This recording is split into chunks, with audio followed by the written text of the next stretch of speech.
আলোচনা শুরু করছি আমাদের বায়োলজিক্যাল ক্লাসিফিকেশনের সেকেন্ড পার্ট।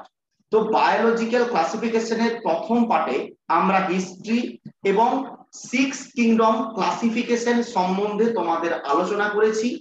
আজকে আমরা মেইনলি তোমাদের সিলেবাসের মধ্যে 5 কিংডম ক্লাসিফিকেশনের মনেরা গোষ্ঠীর বিভিন্ন গ্রুপ সম্বন্ধে পড়িয়েছিলাম লাস্ট, এবং সেখানে তোমাকে কেমোসিনথেটিক ব্যাকটেরিয়ার পর ফটোসিনথেটিক ব্যাকটেরিয়া এবং হেটারোফিলাস ব্যাকটেরিয়া পর্যন্ত আমি আলোচনা করেছিলাম। এবারে লাস্ট অফ অল আরেকটা বিশেষ ধরনের মনেরা গোষ্ঠীর ব্যাকটেরিয়া পাওয়া যায়, তাদের নাম হচ্ছে মাইকোপ্লাজমা। একটু মন দিয়ে শুনবো, খুব বেশি কোশ্চেন পড়ে এখান থেকে। মাইকোপ্লাজমা কি আমরা বলেছি, দেখো প্রত্যেকটা ব্যাকটেরিয়ার বাইরে কি থাকবে, কোষ প্রাচীর থাকে, কিন্তু এমন একটা ব্যাকটেরিয়ার গ্রুপ বা এমন একটা মনেরার গ্রুপ যাদের কোষ প্রাচীরে কোনো যাদের বাইরের চারপাশে কোনো কোষ প্রাচীর থাকবে না, এবং যারা একদম সব থেকে ছোট লিভিং অর্গানিজম, এবং যারা অক্সিজেন ছাড়াও বেঁচে থাকতে পারে, they are known as mycoplasma. Most important question for your need. এবং যেহেতু এই ব্যাকটেরিয়াটা নির্দিষ্ট কোনো শেপ নেই, সে কি হতে পারে, যেহেতু কোষ প্রাচীর নেই তাই নিজে কি হতে পারে বলতো, স্ট্রাকচারটাকে চেঞ্জ করতে পারে, মানে এদের নির্দিষ্ট কোনো কি নেই, গঠন বা শেপ নেই। তাহলে মনেরা গোষ্ঠীর এমন একটি জীবের নাম বলো যাদের নিজেদের শেপটাকে সে পরিবর্তন করতে পারে, সেটা হচ্ছে মাইকোপ্লাজমা। তোমরা বলেছো মাইক্রোপ্লাজমা লেডলাই, মাইকোপ্লাজমা গ্যালিসেপ্টিকাম, সেই স্মলেস্ট কোষ তুমি পড়েছিলে, আশা করি মনে থাকবে, যে ছোট্ট কোষ, তাই না? হ্যাঁ, মাইকোপ্লাজমা পড়েছো। এই মাইকোপ্লাজমা একটা সবথেকে ছোট মনেরা গোষ্ঠীর মধ্যে, খালি চোখে তো দেখাই যায় না, এবং এদের কোষ প্রাচীর থাকে না। এটা নিটের question. Which of the monera group lacks cell wall, that is the mycoplasma. প্রথম এটা দিয়ে আমরা শুরু করব, তাহলে একটু হেডিং দাও, mycoplasma. Myco M Y C O, mycoplasma P L A S M A, M Y C O P L A S M A, mycoplasma, M Y C O P L A S M A, mycoplasma লিখে রাখো। মনেরা গোষ্ঠীর ক্ষুদ্রতম জীব, মনেরা গোষ্ঠীর ক্ষুদ্রতম জীব, মনেরা গোষ্ঠীর ক্ষুদ্রতম জীব যাদের কোষ প্রাচীর অনুপস্থিত। মনেরা গোষ্ঠীর ক্ষুদ্রতম, মনেরা গোষ্ঠীর ক্ষুদ্রতম জীব যাদের কোষ প্রাচীর অনুপস্থিত, যাদের কোষ প্রাচীর অনুপস্থিত এবং অক্সিজেন ছাড়াও বেঁচে থাকতে পারে, এবং অক্সিজেন ছাড়াও বেঁচে থাকতে পারে, অক্সিজেন ছাড়াও বেঁচে থাকতে পারে, তাদের মাইকোপ্লাজমা বলে, তাদের মাইকোপ্লাজমা বলে, তাদের মাইকোপ্লাজমা বলে। অক্সিজেন ছাড়াও বেঁচে থাকতে পারে, তাদের মাইকোপ্লাজমা বলে। নেক্সট, তাহলে মাইকোপ্লাজমা যেহেতু প্রাচীর থাকে না, তাই এরা আকার পরিবর্তন করতে পারে, তাই একে কি বলা হয় জানো, Joker among plant kingdom. Joker মানে কি, যে বিভিন্ন রূপ নেয়, সাজে। হ্যাঁ, লিখে রাখো। কোষ প্রাচীর না থাকায়, পরের স্টার দিয়ে, কোষ প্রাচীর না থাকায় এই জীবগোষ্ঠী, কোষ প্রাচীর না থাকায় এই জীবগোষ্ঠী নিজের আকার বা আকৃতি পরিবর্তনে সক্ষম। কোষ প্রাচীর না থাকায় এই জীবগোষ্ঠী নিজের আকার বা আকৃতি পরিবর্তনে সক্ষম, নিজের আকার বা আকৃতি পরিবর্তনে সক্ষম, আকার এবং আকৃতি পরিবর্তনে সক্ষম। তাই একে উদ্ভিদ জগতের জোকার বলা হয়, তাই একে উদ্ভিদ জগতের জোকার বলা হয়। তাই একে উদ্ভিদ জগতের জোকার বলা হয়। খুব ইম্পর্টেন্ট কোশ্চেন, উদ্ভিদ জগতের জোকার কাকে বলে? জোকার মানে কি? যে নিজের শেপ চেঞ্জ করে বা নিজের রূপ চেঞ্জ করে। এখানে এই জীবটা কোষ প্রাচীর থাকে না, তাই সে নিজের আকার চেঞ্জ করতে পারে, তাই একে বলা হচ্ছে উদ্ভিদ জগতের মধ্যে জোকার। এবারে তুমি বলবে স্যার উদ্ভিদ জগৎ কেন বলছি? আমি কি বলেছিলাম বলতো? প্রাথমিকভাবে যে ব্যাকটেরিয়া ছিল তারা কোন গোষ্ঠীর অন্তর্ভুক্ত ছিল? উদ্ভিদ বা প্ল্যান্টি, একদম। তো প্ল্যান্টির মধ্যে কেন ছিল? ব্যাকটেরিয়ার দেহে একটা বিশেষ রঞ্জক পাওয়া যায়, যেটা বলেছিলাম আগের দিন, কি যেটা সাহায্যে ফটোসিনথেসিস করতে পারে। হ্যাঁ, ব্যাকটেরিও ক্লোরোফিল পাওয়া যায়, একদম ঠিক বলেছো। তাই ঘটনা হচ্ছে মাইক্রোপ্লাজমাকে বলা হয় জোকার এবং প্ল্যান্ট কিংডম। তাহলে এটাকে আমরা একটু মনে রাখবো। বেশ, তাহলে বিভিন্ন প্রকার আমরা ব্যাকটেরিয়া দেখলাম, ব্যাকটেরিয়া বিভিন্ন টাইপস দেখলাম। এবারে আমি তোমাকে বলেছিলাম আজকে আমরা তোমাদের সিলেবাসে থাকা ব্যাকটেরিয়ার গঠনকে নিয়ে আলোচনা করব। তোমাদের সিলেবাসে আরো কিছু কোশ্চেন পড়ে শুধু ব্যাকটেরিয়াকে নিয়ে, মানে এরপর আমরা ব্যাকটেরিয়াকে নিয়ে পড়াশোনা করব। ব্যাকটেরিয়াকে নিয়ে যদি পড়াশোনা করা হয় তাকে বলা হচ্ছে ব্যাকটেরিওলজি। ঠিক আছে, ব্যাকটেরিয়া নিয়ে পড়াশোনাকে বলছে ব্যাকটেরিওলজি। সোজা কথাই হচ্ছে বিভিন্ন প্রকার অণুজীবদের নিয়ে পড়াশোনা করা হয় তাকে বলা হচ্ছে মাইক্রোবায়োলজি।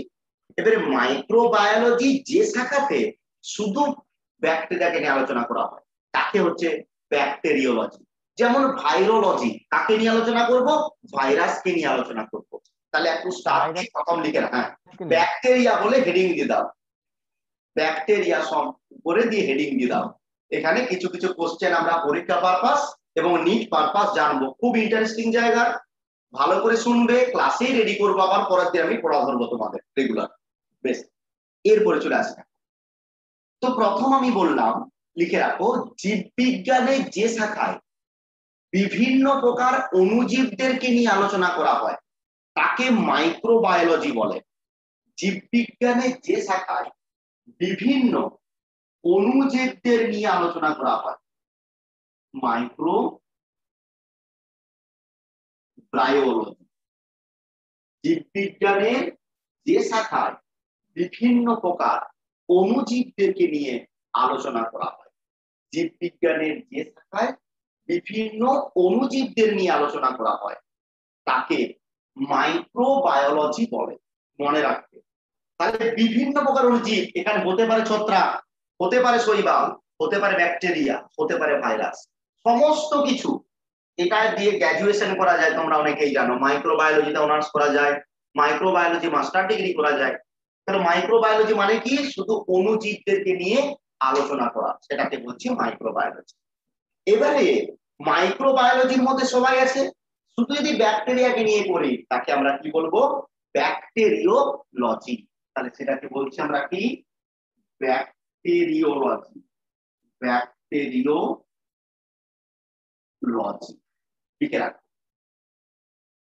মাইক্রোবায়োলজি বা অণুজীববিদ্যার যে শাখায়, মাইক্রোবায়োলজি বা অণুজীববিদ্যার যে শাখায়, মাইক্রোবায়োলজি বা অণুজীববিদ্যার যে শাখায়, মাইক্রোবায়োলজি বা অণুজীববিদ্যার যে শাখায় শুধুমাত্র ব্যাকটেরিয়া নিয়ে, শুধুমাত্র ব্যাকটেরিয়া নিয়ে আলোচনা করা হয়, ব্যাকটেরিয়া নিয়ে আলোচনা করা হয় তাকে, ব্যাকটেরিয়া নিয়ে আলোচনা করা হয় তাকে ব্যাকটেরিওলজি বলে, তাকে ব্যাকটেরিওলজি বলে।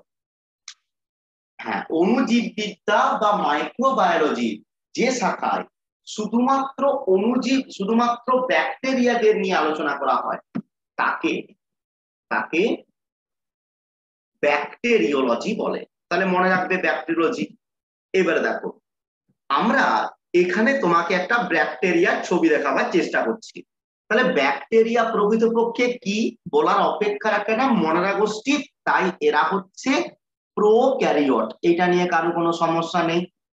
এবং অ্যানিমেল এবং ইউক্যারিওটদের মতো নয়, ব্যাকটেরিয়াল সেলে আগের দিনই বলেছি কি থাকে না, কোষের মধ্যে কোনো প্রকৃত নিউক্লিয়াস থাকবে না, তাই তো? প্রকৃত নিউক্লিয়াসও থাকে না, নিউক্লিয় লাশও থাকে না, নিউক্লিয় পর্দা থাকে না। আমি কি বলেছিলাম, জেনেটিক বস্তুটা ব্যাকটেরিয়া কোষের মধ্যে কেমন থাকে, এরকম ভাবে ছড়িয়ে অবস্থান করে, কারেক্ট? ঠিক বলেছি। এবারে বলেছিলাম ব্যাকটেরিয়া কোষের চারপাশে কিছু উপবৃদ্ধি তৈরি হয়, কিছু কিছু উপবৃদ্ধি যেটা পিলিন প্রোটিন দিয়ে গঠিত, তাদেরকে কি বলা হয়, তাদেরকে বলা হচ্ছে পিলি, কারেক্ট? এবং ব্যাকটেরিয়া দেহের ভিতর থেকে যে বৃহৎ একটা অংশ তৈরি হয় যে তার লোকোমোশন বা চলন গমনে সাহায্য করে, সেটা হচ্ছে কি, সেটা হচ্ছে জেলার। এই ছবির মধ্যে দেখো আমি তোমাকে দেখাবার চেষ্টা করছি একদম ক্লিয়ার ভাবে, এইটা হচ্ছে এরকমের, এটা কিন্তু সবটাই মাইক্রোস্কোপি, এরকম দেখতে পাবে না খালি চোখে, মাইক্রোস্কোপের আন্ডারে দেখলে এরকম আমরা দেখতে পাবো।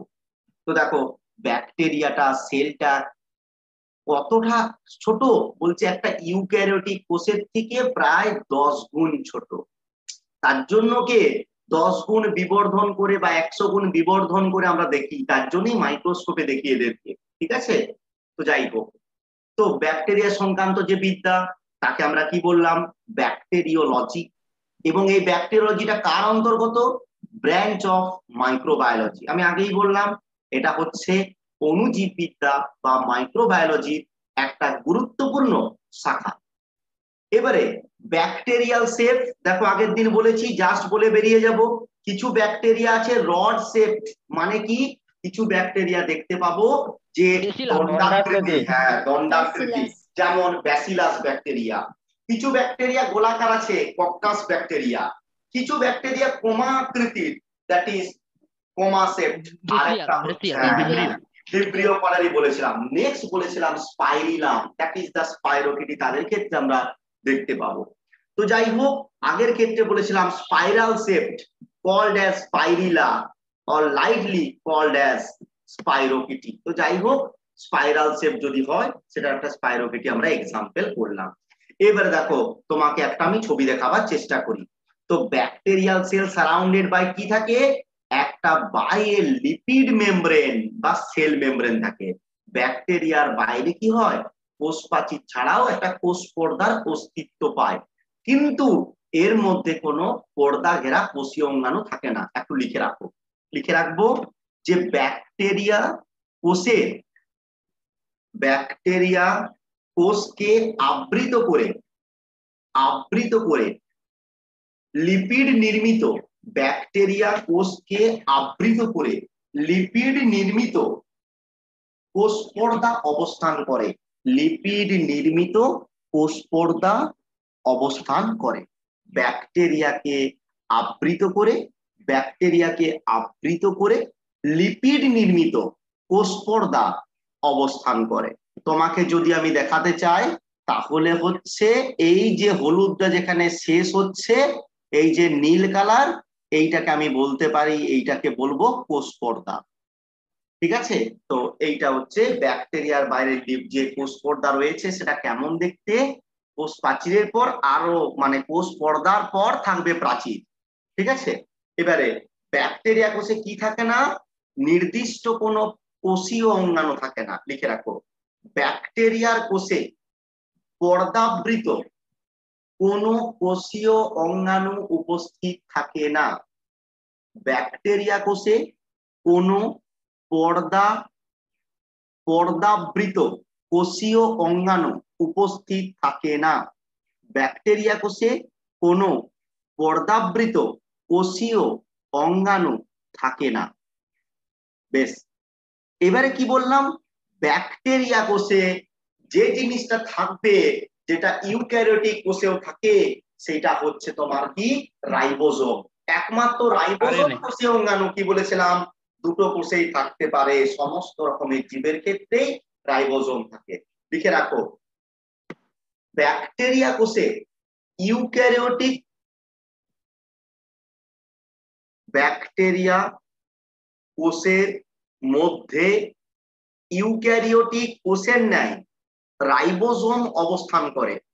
ব্যাকটেরিয়া কোষের মধ্যে ইউক্যারিওটিক কোষের ন্যায় রাইবোজোম অবস্থান করে, কিন্তু এটি পৃথক প্রকৃতির, রাইবোজোম অবস্থান করে কিন্তু এটি পৃথক প্রকৃতির। ব্যাকটেরিয়া ইউক্যারিওটিক কোষের মতো ব্যাকটেরিয়া কোষে রাইবোজোম অবস্থান করে, বাট কিন্তু এটি পৃথক। মানে পৃথক মানে কি, ইউক্যারিওটিক কোষে পাওয়া যায় সেরকম রাইবোজোম কিন্তু নয়, মানে পৃথক প্রকার রাইবোজোম। এবং এখানে কেমন রাইবোজোম প্রত্যেকে জানো, 70S প্রকৃতির রাইবোজোম, আগের দিনে আমি তোমাদেরকে বললাম। বেশ, নেক্সট, এবারে ব্যাকটেরিয়ার যে কোষ পর্দা, কোষ পর্দাকে আবৃত করে অবস্থান করে কোষ প্রাচীর। ওই কোষ প্রাচীরের মূল উপাদান হচ্ছে পেপটাইডোগ্লাইকেন। গুরুত্বপূর্ণ, লিখে রাখো পরে স্টার দিয়ে। ব্যাকটেরিয়া কোষ প্রাচীরের, ব্যাকটেরিয়া কোষ প্রাচীরের ব্যাকটেরিয়া কোষে, ব্যাকটেরিয়া কোষ প্রাচীর লিখো না, ওটা তো লিখছি। ব্যাকটেরিয়া কোষে কোষ পর্দাকে আবৃত করে, ব্যাকটেরিয়া কোষের কোষ পর্দাকে আবৃত করে শক্ত আবরক হলো, ব্যাকটেরিয়া কোষের কোষ পর্দাকে আবৃত করে শক্ত আবরক হলো কোষ প্রাচীর।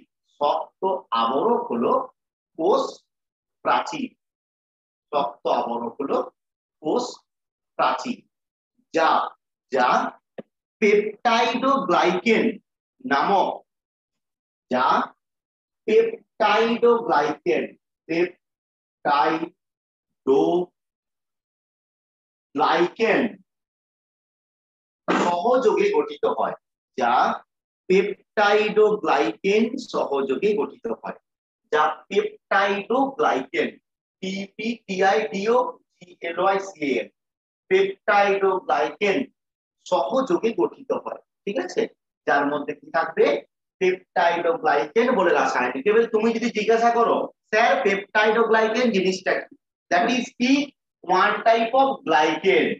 গ্লাইকেনটা কোথা থেকে আসে, কার্বোহাইড্রেট। তাহলে ওয়ান টাইপের কার্বোহাইড্রেট, কিন্তু কেমন কার্বোহাইড্রেট, জটিল কার্বোহাইড্রেট। তাই ব্র্যাকেটে তুমি লিখে রাখো পেপটাইডোগ্লাইকেন, ব্র্যাকেটে কি লিখে রাখবে বলো তো, complex carbohydrate.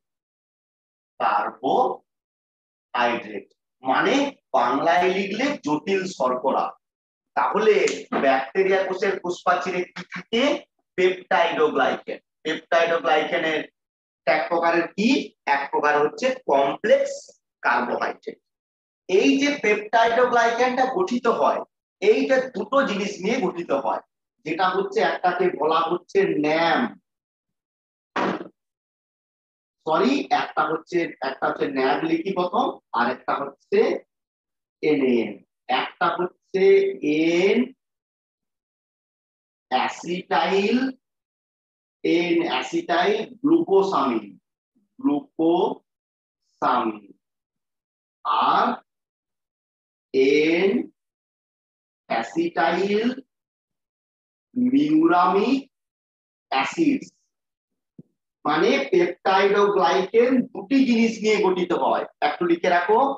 Peptidoglycan NAG hyphen N acetyl glucosamine, এবং peptidoglycan peptidoglycan peptidoglycan peptidoglycan peptidoglycan NAG N acetyl glucosamine এবং NAM N acetyl muramic acid সহযোগে গঠিত হয়। লিখো পেপটাইডোগ্লাইকেন এন অ্যাসিটাইল গ্লুকোসামিন এবং N acetyl muramic acid, N acetyl muramic acid নিয়ে গঠিত হয়। এবং এদের মধ্যে বিটা 1,4 গ্লাইকোসাইডিক বন্ধন উপস্থিত থাকে। লিখো, তারপর আমি বলছি। এবং এদের মধ্যে বিটা 1,4 গ্লাইকোসাইডিক বন্ধন উপস্থিত থাকে, গ্লাইকোসাইডিক বন্ধন উপস্থিত থাকে। আমি বললাম পেপটাইডোগ্লাইকেন ন্যাগ এবং ন্যাম সহযোগে গঠিত। ন্যাগের ফুল ফর্ম লিখে রেখেছো, শর্ট কোশ্চেন পড়ে ন্যামের ফুল ফর্ম লিখে রেখেছো। এবারে বললাম এদের মধ্যে বিটা 1,4 গ্লাইকোসাইডিক বন্ড বা বন্ধন অবস্থান করে। মানে আমি বলতে চাইছি এইটা যদি এবারে বায়োমলিকুলের সঙ্গে বলবো, আমি এগুলো আছে তোমাদের সিলেবাসে, তো আমি ধরে নিচ্ছি এইটা হতো ন্যাম। আবার বলছি ন্যাম, ন্যাগ এবং ন্যাম কি হচ্ছে, পরস্পর বন্ধনী দ্বারা আবদ্ধ থাকে। এই বন্ধনীগুলোকে বলা হচ্ছে কি, বিটা 1,4 গ্লাইকোসাইডিক লিঙ্কেজ। মানে কি, মূল কার্যকারী গ্রুপের সেকেন্ড কার্বনের সাথে বন্ধনটা গঠিত হয়, তাই সেটাকে বলা হচ্ছে বিটা। এবারে 1,4 গ্লাইকোসাইডিক বন্ড, কেন, কার্বোহাইড্রেটের মধ্যে যে বন্ধন পাওয়া যাবে সেই বন্ধনগুলোই হচ্ছে গ্লাইকোসাইডিক বন্ড। প্রোটিনের মধ্যে যে বন্ধন পাওয়া যাবে সেটা হচ্ছে কি, পেপটাইড বন্ড। তাহলে এইগুলো তোমরা সব মুখস্থ হয়ে যাবে দেখতে আস্তে আস্তে। তাহলে যেহেতু কার্বোহাইড্রেট, তাই যে বন্ধন পাওয়া যাবে গ্লাইকোসাইডিক বন্ড, 1 নাম্বার আর 4 নাম্বারের সাথে বন্ধন হচ্ছে, তাই সেটা যেহেতু সেকেন্ড পজিশনের, তাই সেটা হচ্ছে বিটা 1,4 গ্লাইকোসাইডিক লিঙ্কেজ। জাস্ট এটুকু মনে রাখবে, এখন আর কোনো স্ট্রাকচার এখন করতে হবে না।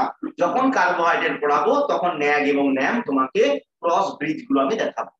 তো যাই হোক, ব্যাকটেরিয়া কোষ প্রাচীর, তাহলে এটা যদি আমার ব্যাকটেরিয়া হয়, ব্যাকটেরিয়া কোষ প্রাচীরের বাইরে থেকে এবং কে রয়েছে, উঁচু হওয়ার কারণ হচ্ছে একটা পেপটাইড ও গ্লাইকেনের স্তর থাকে। এই স্তরটা কি দিয়ে গঠিত হয়, ন্যাগ এবং ন্যাম দুটি শর্করা, এই শর্করাগুলো গঠিত হয়ে জটিল শর্করা গঠিত করছে বা কমপ্লেক্স কার্বোহাইড্রেট গঠন করছে। তাদের মধ্যে যে বন্ধন, that is the beta 1,4 glycosidic linkage. তাহলে আলটিমেট এটা বললাম। এবার বলছি গুরুত্বপূর্ণ, তাহলে ব্যাকটেরিয়ার মধ্যে কোনো কোষীয় অঙ্গাণু পেলাম না, ব্যাকটেরিয়াতে রাইবোজোম পেলাম এবং দেখতে পেলাম এর ভিতরে কি রয়েছে, আলটিমেট রয়েছে পেপটাইড ও কোষ প্রাচীরে ন্যাগ এবং ন্যাম। এরপর বলি ব্যাকটেরিয়ার মধ্যে যে ক্রোমোজোম, এবারে দেখো ক্রোমোজোম কোথায় থাকে, প্রত্যেকে জানো, কোষের নিউক্লিয়াস, নিউক্লিয়াসের মধ্যে ক্রোমোজোম, ক্রোমোজোমের মধ্যে ডিএনএ অবস্থান করে। কিন্তু ব্যাকটেরিয়া কোষের ক্রোমোজোমটা কি প্রকৃত ক্রোমোজোম নয়। কেন নয়, কারণ তার নিউক্লিয়াসটাই প্রকৃত নয়, তাই না, নিউক্লিয়াসটা প্রকৃত নয়। তাই এইটা ক্রোমোজোমটা কেমন বলবো, ক্রোমোজোমের মতো, কিন্তু প্রকৃত ক্রোমোজোম নয়। তাহলে মতো কোনো কিছু বলতে হলে আমরা কি বলবো, তাকে বলবো নিউক্লিওয়েড। কেন নিউক্লিওয়েড, কারণ নিউক্লিয়াসটা প্রকৃত নিউক্লিয়াস নয়। লিখে রাখো, যেহেতু ব্যাকটেরিয়ায়, যেহেতু ব্যাকটেরিয়ার নিউক্লিয়াসে, যেহেতু ব্যাকটেরিয়ার নিউক্লিয়াসে নিউক্লিয় পর্দা কমা নিউক্লিওলাস, নিউক্লিয় পর্দা নিউক্লিওলাস অনুপস্থিত থাকে, তাই সেটি প্রকৃত নিউক্লিয়াস নয়, প্রকৃত নিউক্লিয়াস নয়। তাই একে আমি বললাম ব্যাকটেরিয়া কোষে যেহেতু নিউক্লিয়াসে, ব্যাকটেরিয়া কোষের নিউক্লিয়াসে যেহেতু নিউক্লিয় পর্দা এবং নিউক্লিওলাস, নিউক্লিয় পর্দা এবং নিউক্লিওলাস থাকে না, তাই এটি প্রকৃত নিউক্লিয়াস নয়, তাই এটি প্রকৃত নিউক্লিয়াস নয়। একে নিউক্লিওয়েড বলে, একে নিউক্লিওয়েড বলে, মানে নিউক্লিয়াসের মতো, প্রকৃত নিউক্লিয়াস নয়। প্রকৃত নিউক্লিয়াস হলে কি হবে, পর্দা দিয়ে ঘেরা থাকতেই হবে, তাই একে নিউক্লিওয়েড। আর আমি তোমাকে বললাম, দেখো প্রথম দিন থেকে বলছি, ওয়েড মানে হচ্ছে মতো, যেমন এমব্রাওয়েড মানে কি, ভ্রূণের মতো, থ্যালয়েড মানে কি, ক্যালাসের মতো, কোলয়েড মানে কি, ক্যালাসের মতো। তাহলে ওয়েড মানে হচ্ছে সর্বদা মতো। এবারে এই যে এদের যে নিউক্লিয়াস, তার যে নিউক্লিয় বস্তু, সেটা কি হয়, তার মধ্যে যে ডিএনএ থাকে, ডিএনএ এর মধ্যে কোনো একটা গুরুত্বপূর্ণ প্রোটিন অনুপস্থিত থাকে। ডিএনএ এর মধ্যে দু রকমের প্রোটিন থাকে, একটু মন দিয়ে শুনবে। একটা হচ্ছে হিস্টোন প্রোটিন, একটা হচ্ছে নন হিস্টোন প্রোটিন। এটা তোমরা আগেও পড়েছো। হিস্টোন প্রোটিন কাকে বলে? যে সমস্ত প্রোটিন একটা ডিএনএ এর পরিপূর্ণ ডিএনএ তৈরি করে, তাকে বলা হচ্ছে হিস্টোন। আর যারা পরিপূর্ণ ডিএনএ তৈরি করতে পারে না, তারা হচ্ছে নন হিস্টোন প্রোটিন। তাহলে এই ব্যাকটেরিয়ার মধ্যে কি অনুপস্থিত থাকে নিউক্লিয়াসে? হিস্টোন প্রোটিন অনুপস্থিত থাকে। লিখে রাখবো, এটা নিটের কোশ্চেন এবং বোর্ড এক্সামে লিখে রাখো। এবং তোমাদের স্কুল খুললে যে যেমন স্কুলে ভর্তি হয়েছো জানো, প্রত্যেকে প্র্যাকটিক্যাল ক্লাস হবে। যাদের যেমন ভাবে আছে নিজের মতো করে প্র্যাকটিক্যাল ক্লাস করবো, স্কুল খোলার পর নিজের মতো করে শিখে নেওয়ার চেষ্টা করবো আর কি। তো সেটা নিজেদের ব্যাপার। তো এবং অবশ্যই আবার এপ্রিলের মধ্যে কিন্তু সমস্ত সাবজেক্টের পড়া তোমাকে শেষ করতে, বুঝতেই পেরেছো? এপ্রিলে ফাইনাল পরীক্ষা দেবো। তো ফাইনাল পরীক্ষা দেওয়ার জন্য নিজেদেরকে প্রিপেয়ার করতে থাকো এখন থেকে, নতুবা কিন্তু সময় পাবে না। তো যাই হোক, মাঝখানে আরেকবার কালী পূজা ভাইফোঁটা আছে, এনজয় করো, 2-3টে ছুটি, দেন আর কোনো ছুটি নেই, ওটা না। নেক্সট, তো চলে এসো। ব্যাকটেরিয়া, ব্যাকটেরিয়ার নিউক্লিয়াসে হিস্টোন প্রোটিন থাকে না। ব্যাকটেরিয়ার নিউক্লিয়াসে হিস্টোন প্রোটিন অনুপস্থিত থাকে। ব্যাকটেরিয়ার কোষে হিস্টোন প্রোটিন অনুপস্থিত থাকে। হিস্টোন প্রোটিন অনুপস্থিত থাকে। পরের স্টার দিয়ে, ব্যাকটেরিয়ার ডিএনএ সাধারণভাবে গোলাকৃতি হয়ে থাকে। ব্যাকটেরিয়ার ডিএনএ সাধারণভাবে গোলাকৃতি হয়ে থাকে। মনে রাখবে, ব্যাকটেরিয়ার ডিএনএটা কেমন? সার্কুলার। ব্যাকটেরিয়ার ডিএনএটা সার্কুলার। ব্যাকটেরিয়ার ডিএনএ সাধারণভাবে গোলাকৃতি হয় এবং এবং কোষ পর্দার গায়ে অনেক সময় লেগে থাকে, এবং কোষ পর্দার গায়ে অনেক সময় লেগে থাকে। ব্যাকটেরিয়ার ডিএনএ গোলাকার হয়, ব্যাকটেরিয়ার ডিএনএ গোলাকার হয় এবং অনেক ক্ষেত্রে কোষ পর্দার গায়ে লেগে থাকে। অনেক ক্ষেত্রে কোষ পর্দার গায়ে লেগে থাকে। কিচ্ছু না, জাস্ট মনে রাখবে ব্যাকটেরিয়ার ডিএনএ কেমন, ডাইরেক্ট নিটের কোশ্চেন, দ্যাট ইজ সার্কুলার হয়ে থাকে। নেক্সট, এবারে গুরুত্বপূর্ণ question, that is the plasmid. আমরা বললাম ব্যাকটেরিয়াতে একটা নির্দিষ্ট ডিএনএ থাকে। ডিএনএ কোথায় থাকে? ক্রোমোজোমে থাকে। এবারে ব্যাকটেরিয়ার নিজস্ব ক্রোমোজোম ছাড়া যদি অতিরিক্ত একটা ক্রোমোজোম থাকে, তখন তাকে বলা হচ্ছে প্লাজমিড। তখন তাকে বলা হচ্ছে প্লাজমিড। লিখে রাখো, প্লাজমিড লিখে স্টার্ট দাও, শর্ট কোশ্চেন পড়বে। এবং তোমাদের এইচএসএ ও ফাইনাল বোর্ড এক্সামের জন্য পড়ে প্লাজমিড কি, কোথায় পাওয়া যায়। ঠিক আছে, প্লাজমিড লিখে রাখো, প্লাজমিড, PLASMID, প্লাজমিড। হ্যাঁ, ব্যাকটেরিয়া দেহে ক্রোমোজোমীয় ডিএনএ ছাড়া অতিরিক্ত, ব্যাকটেরিয়ার দেহে ক্রোমোজোমীয় ডিএনএ ছাড়া অতিরিক্ত যে দ্বিতন্ত্রী, অতিরিক্ত যে দ্বিতন্ত্রী চক্রাকার ডিএনএ, যে দ্বিতন্ত্রী চক্রাকার ডিএনএ পাওয়া যায়, তাকে প্লাজমিড বলে। ব্যাকটেরিয়ার দেহে ক্রোমোজোমীয় ডিএনএ ছাড়া যে অতিরিক্ত দ্বিতন্ত্রী চক্রাকার ডিএনএ পাওয়া যায়, দ্বিতন্ত্রী চক্রাকার ডিএনএ পাওয়া যায়, তাকে প্লাজমিড বলে। তাহলে প্লাজমিড জিনিসটা কি? Plasmid is the double standard circular DNA. Double standard circular DNA মানে দ্বিতন্ত্রী একটা গঠন। মানে বলতে চাইছি কি বলতো, তোমরা এটা মনে রাখবে, এই হচ্ছে ব্যাকটেরিয়া কোষ। ব্যাকটেরিয়া কোষে একটা নরমাল ডিএনএ থাকে, সার্কুলার ডিএনএ থাকবে বললাম। এই ডিএনএটাকে কি বলবো? ক্রোমোজোমাল ডিএনএ, মানে একটা থাকবে কি ক্রোমোজোমীয় ডিএনএ। এছাড়াও যদি কোনো ব্যাকটেরিয়াতে এরকম আরেকটা ডিএনএ পাওয়া যায়, এই ডিএনএটাকে বলা হচ্ছে প্লাজমিড। খুব গুরুত্বপূর্ণ, পরীক্ষাতে পড়ে প্লাজমিড কি। তাহলে ব্যাকটেরিয়া কোষে একটার পরিবর্তে যদি অতিরিক্ত এরকম আমরা আরেকটা ডিএনএ দেখতে পাই, যেটা হবে ডবল স্ট্যান্ডার্ড, এটাও শর্ট কোশ্চেন পড়বে। প্লাজমিড ইজ কি ডবল স্ট্যান্ডার্ড সার্কুলার ডিএনএ, মনে রাখবে, অপশনের মধ্যে পাবে। তাহলে দ্বিতন্ত্রী চক্রাকার ডিএনএ তাকে বলছে প্লাজমিড। এবারে সব ব্যাকটেরিয়া এটা থাকে না, যে ব্যাকটেরিয়াতে প্লাজমিড থাকবে তারা হচ্ছে এফ প্লাজমিড, ঠিক আছে?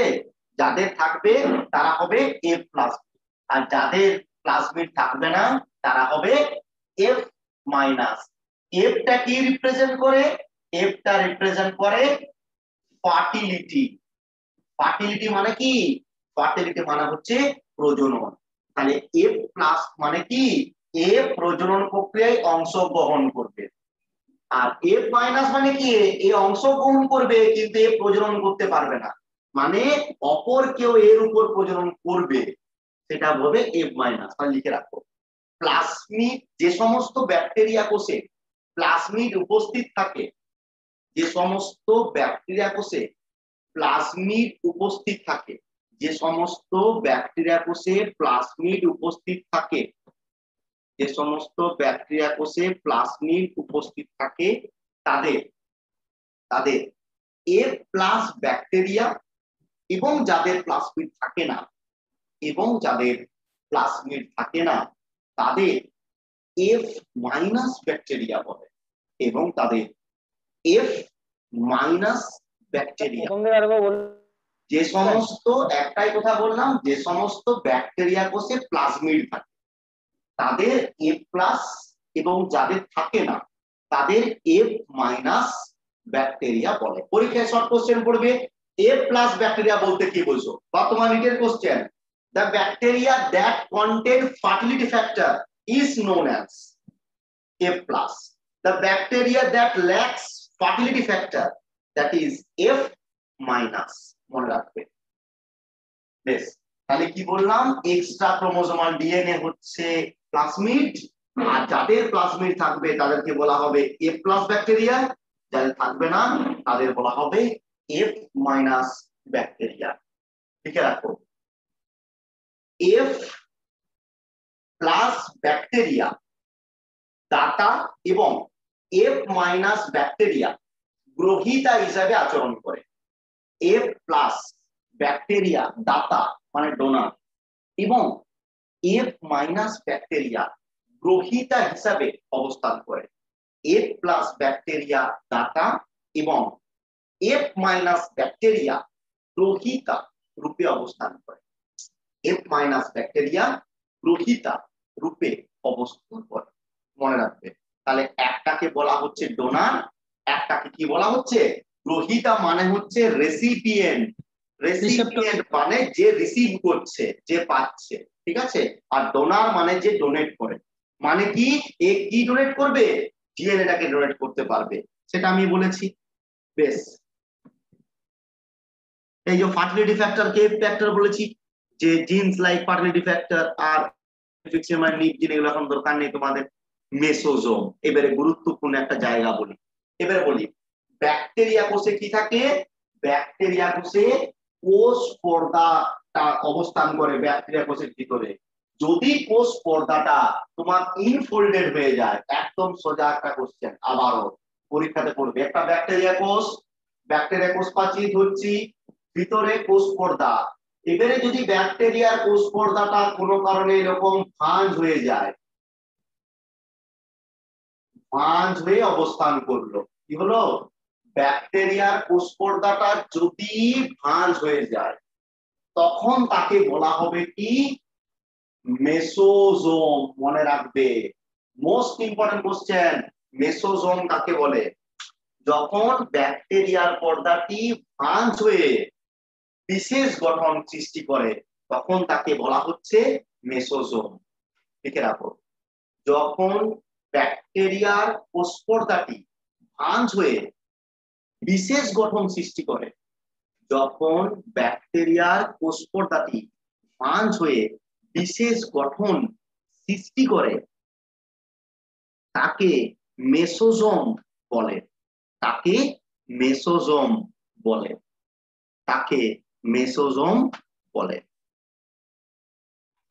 হ্যাঁ, তাকে মেসোজোম বলে। বললাম ব্যাকটেরিয়া কোষের কোষ পর্দাটি ভাঁজ হয়ে যে বিশেষ গঠন সৃষ্টি করে তাকে মেসোজোম বলে। স্ক্রিনে লেখা আছে বা বাংলায় স্পেলিং করে লিখবো, তাকে মেসোজোম বলে। এবারে মেসোজোমটার কাজ কি? মেসোজোমের কাজ হচ্ছে মেসোজোমের মধ্যে উৎসেচক থাকে। এই উৎসেচক কি করে? রেসপিরেশনে সাহায্য করে এবং তার ফটোসিনথেসিসের জন্য পিগমেন্ট তৈরি করে। লিখে রাখো, এই মেসোজোম থেকে নিঃসৃত উৎসেচক, পরে স্টার দিয়ে, এই মেসোজোম থেকে নিঃসৃত উৎসেচক ব্যাকটেরিয়াকে শ্বসন এবং সালোক সংশ্লেষের জন্য রঞ্জক উৎপাদনে সাহায্য করে। আমি বললাম মেসোজোম থেকে নিঃসৃত উৎসেচক ব্যাকটেরিয়া শ্বসন এবং সালোক সংশ্লেষের জন্য প্রয়োজনীয়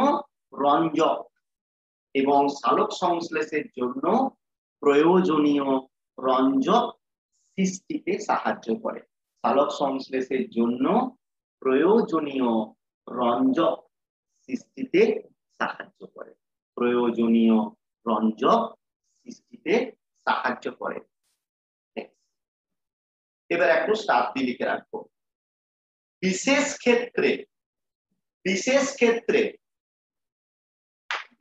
ক্ষেত্রে কেন্দ্রে অবস্থিত মেসোজোম, বিশেষ ক্ষেত্রে, পরে স্টার দিয়ে, সমস্ত নিটের কোশ্চেন কিন্তু মোস্ট ইম্পর্টেন্ট, ভালো করে পড়বে।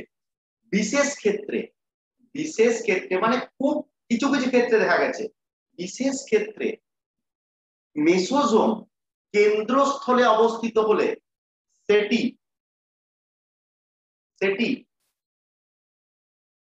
বিশেষ ক্ষেত্রে মেসোজোম কেন্দ্রস্থলে উপস্থিত হলে সেটি ব্যাকটেরিয়ার প্রতিলিপিকরণে সাহায্য করে।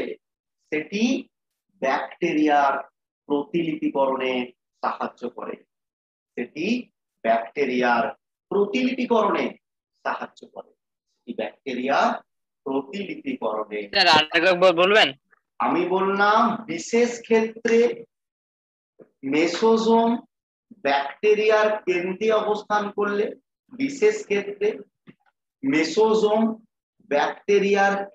অবস্থান করলে, সেটি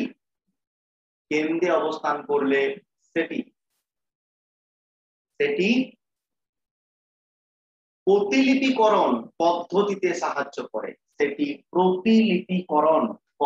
মানে ব্যাকটেরিয়ার ডিএনএ কি করবে? সংখ্যা বৃদ্ধি করবে। ডিএনএ সংখ্যা বৃদ্ধি করার জন্য উৎসেচক লাগে, সেই উৎসেচক গুলো ক্ষরণ করবে কে? এই মেসোজোম। তাহলে মেসোজোমের কাজ কটা পেলাম?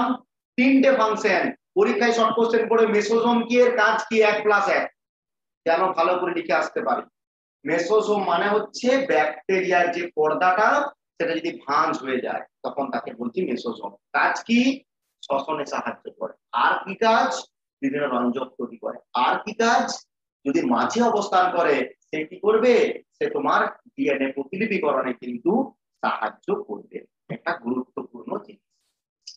এবারে ব্যাকটেরিয়ার মধ্যে কটা স্ট্রাকচার করলাম গো? একটা করলাম মেসোজোম, একটা করলাম প্লাজমিড, গুরুত্বপূর্ণ স্ট্রাকচার। এবারে বলছে আমরা যেমন খাবার জমা রাখি, ব্যাকটেরিয়াও খাবার জমা রাখবে। তো ব্যাকটেরিয়ার খাবার জমা কোথায় থাকবে গো? ও নির্দিষ্ট কোনো অঙ্গ রয়েছে কি? ব্যাকটেরিয়া কোষ পর্দার ভিতরে নিউক্লিয়াস আছে, আর কি আছে? সাইটোপ্লাজম আছে। সে খাবারটা জমা রাখবে কোথায়? ওই সাইটোপ্লাজম।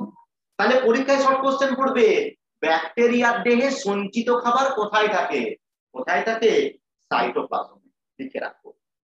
হ্যাঁ, ব্যাকটেরিয়া কোষে সাইটোপ্লাজমের মধ্যে খাদ্য সঞ্চিত থাকলে ব্যাকটেরিয়া কোষে পরে স্টার দিয়ে ব্যাকটেরিয়া কোষে সাইটোপ্লাজমের মধ্যে খাদ্য সঞ্চিত থাকলে ব্যাকটেরিয়া কোষের মধ্যে সাইটোপ্লাজমে খাদ্য সঞ্চিত থাকলে সেগুলিকে ফুড গ্র্যানিউল বলে। সেগুলিকে ফুড গ্র্যানিউল বলে। ফুড গ্র্যানিউল বলে মানে খাদ্যের দানা। সাইটোপ্লাজমে খাদ্য উপস্থিত থাকলে তাকে ফুড গ্র্যানিউল বলে। Food granules, GRANULES, food granules বলে। এগুলো কি কি হতে পারে? ফুড গ্র্যানিউলস গুলো হতে পারে লিপিড, হতে পারে গ্লাইকোজেন, এগুলো তৈরি হতে পারে। লিখে রাখো, লিখে রাখো। এই খাদ্যবস্তুগুলি লিপিড বা গ্লাইকোজেন প্রকৃতির হয়ে থাকে। এই খাদ্যবস্তুগুলি লিপিড বা গ্লাইকোজেন হয়ে থাকে। এই খাদ্যবস্তুগুলি লিপিড বা গ্লাইকোজেন হয়ে থাকে। দিয়ে যেমন এই খাদ্যগুলি লিপিড বা গ্লাইকোজেন হয়ে থাকে। যেমন যেমন PHB, এইটা একটা ফুড গ্র্যানিউলের নাম, শুধু জাস্ট মনে রাখবে নিটের জন্য। এইটাকে বলা হচ্ছে polyhydroxy butyrate. Polyhydroxy butyrate granule. Polyhydroxy butyrate granule, PHB। যেমন PHB একটি গ্র্যানিউলের নাম, ওর যে খাবার জমাতে কি বললাম? Polyhydroxy butyrate granule. Polyhydroxy butyrate granule. Polyhydroxy butyrate granule. Polyhydroxy butyrate granule. Polyhydroxy butyrate granule. তাহলে পলিহাইড্রক্সি বিউটারেট গ্র্যানিউল যেটা দেখলাম, এটা হচ্ছে গুরুত্বপূর্ণভাবে সাহায্য করবে। তাহলে গুরুত্বপূর্ণভাবে পলিহাইড্রক্সি বিউটারেট হচ্ছে তার একটা সঞ্চিত খাদ্যবস্তু। এটা মনে রাখবে শুধু শর্ট কোশ্চেনের জন্য। তাহলে ব্যাকটেরিয়ার কোষে আমরা দেখলাম খাদ্য জমা থাকতে পারে, কি এই খাদ্যগুলো কি হতে পারে সেটা দেখলাম। এবারে দেখো ব্যাকটেরিয়া কোষে আবারও ছবি দিয়েছি। ব্যাকটেরিয়া কোষে অনেক সময় ফ্লাজেলাতে প্রোটিন থাকবে, তুমি তো জানো। ফ্লাজেলার মধ্যে যে প্রোটিন থাকে আগে লিখিয়ে দিয়েছি, ফ্লাজেলিন। ব্যাকটেরিয়া কোষে চারপাশে যে আউটগ্রোথ থাকবে সেগুলো হচ্ছে পিলি। পিলির দু রকমের কাজ, কোন জায়গায় যুক্ত হওয়া বা কোথাও যৌন জননে সাহায্য করা, তাই না? এটা আগে বলেছি। যেগুলো করে তারা হচ্ছে সেক্স পিলি, যেগুলো যৌন জননে সাহায্য করে। এবারে ব্যাকটেরিয়ার যে মনে করো কোষ প্রাচীর, তার বাইরে যে একটা শক্ত পলিস্যাকারাইড থাকে। পলিস্যাকারাইড মানে কি? বহু শর্করা থাকে। তাদেরকে বলা হচ্ছে ক্যাপসুল বা স্লাইম লেয়ার। আমি বলছি তোমাকে, তাহলে কি বলছি? এটা ব্যাকটেরিয়া গেল। এবারে ব্যাকটেরিয়ার চারপাশে যদি মনে করো এই যে ব্যাকটেরিয়ার কোষ প্রাচীর, এর চারপাশে আরো যদি বিভিন্ন বস্তুকণা জমা হয়, এগুলো কি জমা হচ্ছে? আরো যদি পলিস্যাকারাইড জমা হয়, ঠিক আছে? ব্যাকটেরিয়ার কোষ প্রাচীরের বাইরে যদি আরো পলিস্যাকারাইড জমা হয় এবং সেগুলো যদি আলাদা ভাবে থাকে, ঠিক আছে, যদি কম ভাবে পলিস্যাকারাইড জমা হয়, তখন তাকে কি বলা হয় জানো? তখন তাকে বলা হচ্ছে স্লাইম লেয়ার। Slime layer. আর যদি এই পলিস্যাকারাইড লেয়ারটা শক্ত হয়ে যায়, তখন তাকে কি বলবো? তখন তাকে বলবো ক্যাপসুল। তোমরা পড়েছো ব্যাকটেরিয়া, তার মানে ক্যাপসুলটা কি? ক্যাপসুলটা হচ্ছে অতিরিক্ত একটা প্রোটেকশন। তাহলে কি বললাম? অনেক সময় ব্যাকটেরিয়া কোষ প্রাচীরের বাইরে যে হালকা ভাবে যদি ওই পলিস্যাকারাইড আচরণ করে, তখন তাকে কি বলবো? স্লাইম স্তর। লিখে রাখো। ব্যাকটেরিয়া কোষ প্রাচীরের উপর, ব্যাকটেরিয়া কোষ প্রাচীরের উপর, ব্যাকটেরিয়া কোষ প্রাচীরের উপর, ব্যাকটেরিয়া কোষ প্রাচীরের উপর পলিস্যাকারাইড আলগাভাবে সঞ্চিত হলে ব্যাকটেরিয়া কোষ প্রাচীরের উপর পলিস্যাকারাইড বা বহু শর্করা, পলিস্যাকারাইড বা বহু শর্করা আলগাভাবে সঞ্চিত হলে, পলিস্যাকারাইড বা বহু শর্করা আলগাভাবে সঞ্চিত হলে তাকে স্লাইম স্তর বলে। SLIME, তাকে স্লাইম স্তর, SLIME স্লাইম স্তর বলে। পরে স্টার্ট দিয়ে ব্যাকটেরিয়া কোষ প্রাচীরের উপর পলিস্যাকারাইড যখন দৃঢ়ভাবে সৃষ্টি হয়, ব্যাকটেরিয়া কোষ প্রাচীরের বাইরে পলিস্যাকারাইড যখন দৃঢ়ভাবে গঠিত হয়, ব্যাকটেরিয়া কোষ প্রাচীরের বাইরে যখন পলিস্যাকারাইড দৃঢ়ভাবে গঠিত হয়, দৃঢ়ভাবে গঠিত হয়, তখন তাকে ক্যাপসুল বলে, তখন তাকে ক্যাপসুল বলে, তখন তাকে ক্যাপসুল বলে। এগুলো কি করবে গো? এইটা ব্যাকটেরিয়া, মনে করো একটা মিউসিলে তো হালকা চ্যাটচেটে তর জমা হলো, সে কি করবে? অনেকগুলো ব্যাকটেরিয়াকে একসঙ্গে থাকতে সাহায্য করবে। আর কি করবে? প্রোটেকশন করবে। কিসের থেকে? বিভিন্ন কেমিক্যাল কোনো কিছু থেকে প্রোটেকশন করে। এবারে লিখে রাখো কাজ, কাজ। ঠিক আছে, তাহলে কাজ, কার কাজ লিখবো? লিখে রাখো। স্লাইম স্তর একাধিক ব্যাকটেরিয়াকে একসাথে অবস্থান করতে সাহায্য করে। স্লাইম স্তর একাধিক ব্যাকটেরিয়াকে একসাথে অবস্থান করতে সাহায্য করে। স্লাইম স্তর একাধিক ব্যাকটেরিয়াকে একসাথে অবস্থান করতে সাহায্য করে, মানে একসাথে থাকতে। নেক্সট 2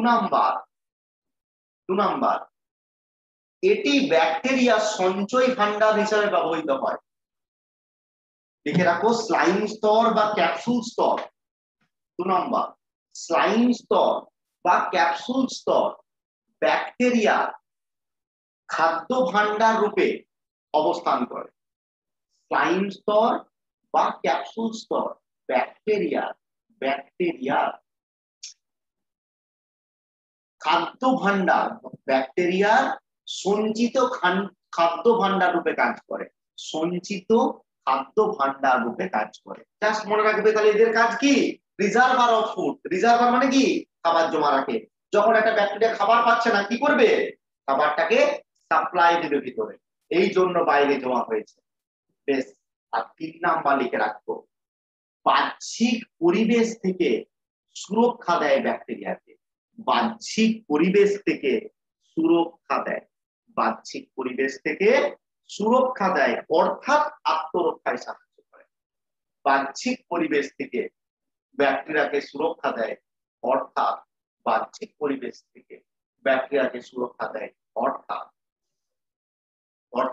আত্মরক্ষায় সাহায্য করে। ঠিক আছে, প্রোটেকশন মানে যে কেউ এসে তাকে মেরে ফেলতে পারবে না। মনে করো একটা ব্যাকটেরিয়াকে ভাইরাস বলছে মেরে ফেলবো, সহজে মারতে পারবে না। কেন? তার বাইরে শক্ত লেয়ারটা তৈরি করার জন্য। সেটাকে বলছি স্লাইম লেয়ার, বা সেটা আমার যেটা হয়ে গেল সেটাকে বললাম আমরা ক্যাপসুল। ক্যাপসুল লেয়ারটা মানে মোটা হলে ক্যাপসুল, পাতলা থাকলে তখন তাকে বলছি স্লাইম লেয়ার। এবারে তোমাকে বলি, ব্যাকটেরিয়া গুলোকে দুটো ভাগে ভাগ করা যায়। একেবারে মন দিয়ে শোনো। ব্যাকটেরিয়াকে আমরা বিভিন্ন ভাগ করেছি, গোলাকার ব্যাকটেরিয়া। এবারে হচ্ছে স্টেনিং মেথডের উপর ভিত্তি করে ব্যাকটেরিয়া দুভাগে ভাগ করা যায়। স্ট্রেনিং মেথড জিনিসটা কি? What is strain? স্ট্রেন মানে হচ্ছে রঞ্জক। ঠিক আছে, তো রঞ্জিতকরণ পদ্ধতির উপর হচ্ছে ব্যাকটেরিয়া 2 প্রকার। আগে এক লাইন লিখে নাও, দেন ব্যাখ্যা করছি। এরপরে স্টার্ট দিয়ে লিখে রাখো। রঞ্জিতকরণ পদ্ধতির উপর, রঞ্জিতকরণ ব্র্যাকেটে লিখে রাখো স্টেনিং। রঞ্জিতকরণ, স্টেনিং, STARAING, স্ট্রেনিং মানে স্ট্রেন দিচ্ছি, STRAINING, স্ট্রেনিং। আমি বললাম রঞ্জিতকরণ, ব্র্যাকেটে হচ্ছে স্ট্রেনিং, STRAINING, স্ট্রেনিং। ব্যাকটেরিয়া কোষে রঞ্জিতকরণ বা স্ট্রেনিং ব্র্যাকেটের মধ্যে লিখে রাখবো, নাহলে পারবো না, রঞ্জিতকরণ বাংলার সঙ্গে ইংরেজি মিল পাবে না। ট্রেনিং এর উপর ভিত্তি করে দু প্রকার, ভিত্তি করে দু প্রকার, ভিত্তি করে দু প্রকার। একটা হচ্ছে গ্রাম পজিটিভ, একটা হচ্ছে গ্রাম নেগেটিভ। কেন এরকম নাম দিচ্ছি তাকে ভালো করে বুঝবো। দু প্রকার দিয়ে লিখে রাখ, দু প্রকার দিয়ে হাইফেন দিয়ে দাও, আর কিছু লেখার দরকার নাই, ঠিক আছে? এবারে বলছি, একটা হচ্ছে গ্রাম পজিটিভ, একটা হচ্ছে গ্রাম নেগেটিভ। গ্রাম পজিটিভ, আগে প্রথমে তোমাকে বলি এই গ্রাম কথাটা কেন আসছে, তাই না? আমি বলছি গ্রাম স্টেনিং বা গ্রাম পজিটিভ, গ্রাম নেগেটিভ। গ্রাম কথাটা কেন আসছে? জিআরএম। গ্রাম মানে এখানে ওজনের একক হিসেবে নয়, কিন্তু গ্রাম হচ্ছে একজন সায়েন্টিস্টের নাম। কি বললাম? গ্রামটা হচ্ছে একজন সায়েন্টিস্টের নাম। ক্রিশ্চিয়ানো গ্রাম, ক্রিশ্চিয়ানো গ্রাম, তিনি প্রথম এই স্টেনিং মেথড আবিষ্কার করেন। তাই তার নাম অনুসারে আমরা এটাকে কি বলি? গ্রাম স্টেনিং প্রসিডিওর বা গ্রাম স্টেনিং মেথড। তিনি কি, তিনি দেখলেন কিছু কিছু ব্যাকটেরিয়াকে যদি আমরা লাল রং দিই, অর্থাৎ বেগুনি রং দিই, যদি ক্রিস্টাল ভায়োলেট, বেগুনি বর্ণের রঞ্জকটার নাম হচ্ছে ক্রিস্টাল ভায়োলেট, যদি দিই, দেওয়ার পর যদি অ্যালকোহল দিই, অ্যালকোহল দিলে কি হয়? সমস্ত কিছু বের করে দেয়। যারা ক্রিস্টাল ভায়োলেট, আগে শুনি, মাঝখানে কেউ ইন্টারাপশন করবো না, লেখার জন্য বলি, দেন আগে ভালো করে বোঝার চেষ্টা করি, দেন লিখবো। আমি কি বললাম? ক্রিশ্চিয়ানো গ্রাম সর্বপ্রথম একটা পদ্ধতি আবিষ্কার করেন, যে পদ্ধতির নাম হচ্ছে গ্রাম স্টেনিং। গ্রাম স্টেনিং জিনিসটা কি? যত ব্যাকটেরিয়া আছে তাদেরকে তিনি কালার করছিলেন। কালার করার জন্য তিনি দুটো কালার বেছে নিয়েছিলেন, একটা হচ্ছে ক্রিস্টাল ভায়োলেট, একটা হচ্ছে স্যাফ্রানিন। ক্রিস্টাল ভায়োলেট কেমন দেখতে? নামের মধ্যে উত্তর আছে, ভায়োলেট বা বেগুনি। স্যাফ্রানিন কেমন দেখতে? Red colour. এবারে তিনি যখনই ক্রিস্টাল ভায়োলেট দিলেন, যে সমস্ত ব্যাকটেরিয়ারা ক্রিস্টাল ভায়োলেটে রঞ্জিত হলো, মানে অ্যালকোহল দিবার পরেও ক্রিস্টাল ভায়োলেট তার মধ্যে সে বেগুনি বর্ণ ধারণ করলো, তারা হচ্ছে গ্রাম পজিটিভ। আর যারা প্রথমে ক্রিস্টাল ভায়োলেট দেওয়ার পরে ভায়োলেট হয়েছিল, কিন্তু অ্যালকোহল দেওয়ার পরে আবার সেই বর্ণহীন হয়ে যায়, তারা হচ্ছে গ্রাম নেগেটিভ। তার মানে কি? যারা ক্রিস্টাল ভায়োলেট শ্রেণী আবদ্ধ হয় তারা গ্রাম পজিটিভ। গ্রাম নেগেটিভ কি? ক্রিস্টাল ভায়োলেট শ্রেণী কি হয় না? কালারফুল হয় না। ঠিক আছে, হলো। দ্বিতীয়ত, এবারে তাহলে এই ব্যাকটেরিয়াগুলোকে বুঝবো কি করে কোথায় আছে? এই ব্যাকটেরিয়ার জন্য তিনি আরেকটা কালার দিলেন, যেটা হচ্ছে স্যাফ্রানিন। যখনই স্যাফ্রানিন দেবো, গ্রাম পজিটিভ ব্যাকটেরিয়া কি আর নেবে? কারণ প্রথমে কি চালনা করেছি? গ্রাম পজিটিভ, মানে ক্রিস্টাল ভায়োলেট দিয়েছি। তাই যখনই স্যাফ্রানিন বলে যে কালারটা দিচ্ছি, যখন দিচ্ছি, তার তো নেবার জায়গা নেই, আর কোনো কালারফুল হচ্ছে না। কিন্তু যে ক্রিস্টাল ভায়োলেট নেয়নি, সে কিন্তু স্যাফ্রানিনকে সহজে নিয়ে নিল। ফলে কি হলো? স্যাফ্রানিন, তারপরে অ্যালকোহল দিয়ে ট্রিটমেন্ট করলাম, তবুও স্যাফ্রানিন দিয়ে সে লাল রঙই দেখাচ্ছে, সেই ব্যাকটেরিয়া হচ্ছে গ্রাম নেগেটিভ। তাহলে গ্রাম পজিটিভ ব্যাকটেরিয়া কারা? যারা ক্রিস্টাল ভায়োলেট দিলাম, ভায়োলেট বর্ণ ধারণ করলো, এবং অ্যালকোহল দিয়ে ট্রিটমেন্ট করার পরও ভায়োলেট থাকে, তারা হচ্ছে কি? Gram positive. আর যারা ক্রিস্টাল ভায়োলেটের রং চলে গিয়েছিল, স্যাফ্রানিন দ্বারা রঞ্জিত হয়, তারা হচ্ছে কি? Gram negative. ঠিক আছে? তাহলে গ্রাম স্টেনিং এর উপর ভিত্তি করে তিনি ব্যাকটেরিয়াকে দুটো ভাগে ভাগ করলেন, একটা হচ্ছে গ্রাম পজিটিভ ব্যাকটেরিয়া, একটা হচ্ছে গ্রাম নেগেটিভ ব্যাকটেরিয়া। বেশ, একটু স্টার দিয়ে লিখে রাখবো। এবারে লিখবো গ্রাম পজিটিভ দিয়ে হাইফেন দিয়ে দিব, গ্রাম পজিটিভ দিয়ে হাইফেন দিলাম, গ্রাম পজিটিভ। ঠিক আছে? গ্রাম পজিটিভ ব্যাকটেরিয়া এক দিয়ে, গ্রাম পজিটিভ ব্যাকটেরিয়া।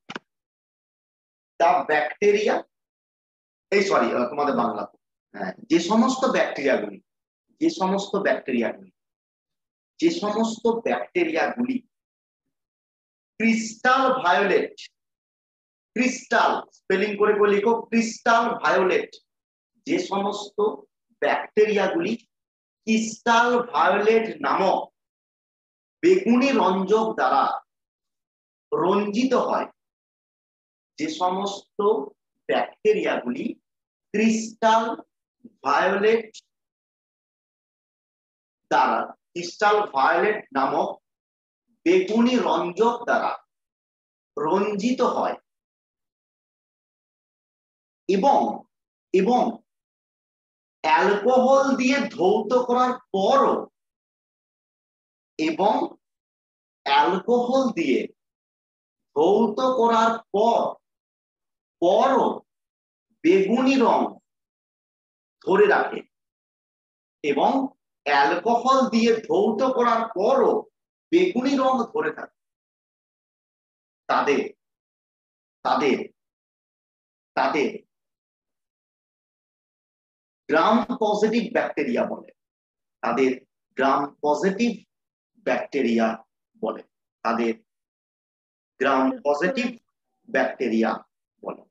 আমি বললাম যে সমস্ত ব্যাকটেরিয়াগুলি ক্রিস্টাল ভায়োলেট নামক বেগুনি বর্ণের রঞ্জক দ্বারা রঞ্জিত হয় এবং অ্যালকোহল দিয়ে ধৌত করার পরও বেগুনি বর্ণ ধরে রাখে, তাদের গ্রাম পজিটিভ ব্যাকটেরিয়া বলে, তাদের গ্রাম পজিটিভ ব্যাকটেরিয়া বলে। হয়েছে? নেক্সট, এবারে কি বলছি, প্রাথমিক মানে এবারে কিছু ব্যাকটেরিয়া গ্রাম নেগেটিভ, এবারে গ্রাম পজিটিভ লিখে রাখো। এই সমস্ত ব্যাকটেরিয়া এখানে লিখো পরের লাইনে, এই সমস্ত ব্যাকটেরিয়া কোষ প্রাচীর খুব পুরু হয়, কোষ প্রাচীর খুব পুরু হয়, কোষ প্রাচীর পুরু হয় তার মানে কিটা বেশি আছে, এই সমস্ত কি বেশি আছে বলো,